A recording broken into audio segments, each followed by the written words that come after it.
প্রশ্ন হলো, কোরআন শরীফ পাঠ করার সময় সেজদার আয়াত এসে গেলে সেজদা দিতে হবে নাকি আয়াত শেষ করে সেজদা দিতে হবে? সেজদার আয়াতটা পড়ে তৎক্ষণাৎ আপনি সেজদা দিবেন, এটাই হলো সুন্নাহ। নবী করিম সাল্লাল্লাহু আলাইহি ওয়াসাল্লাম সেজদার আয়াত তেলাওয়াত করার সাথে সাথে সেজদা দিয়েছেন এবং তার সাথে উপস্থিত সবাই সেজদা লুটিয়ে পড়েছে।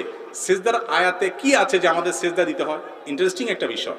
সেজদার আয়াতে বলা আছে আল্লাহর কোনো বান্দা আল্লাহর কোনো নেয়ামত দেখে, কোনো কুদরত দেখে বা বিশেষ কোনো সিচুয়েশনে সেজদা লুটিয়ে পড়েছেন, সাথে সাথে আয়াত পড়ার পর আমরাও একাত্মতা পোষণ করার জন্য সেজদা লুটিয়ে পড়ি। কথা বুঝাতে পারছি? হয়তোবা ভিন্ন কিছু আছে, ধরুন আল্লাহ রাব্বুল আলামিন সেজদার নির্দেশ করেছেন, হে লোক সকল তোমরা আল্লাহর সেজদায় লুটিয়ে পড়ো, সাথে সাথে আপনি তৎক্ষণাৎ ব্যবহারিক আমলের মাধ্যমে আপনি সেজদা লুটিয়ে পড়লেন। এই জন্য এটা সাথে সাথে করাটাই হলো সুন্নাহ।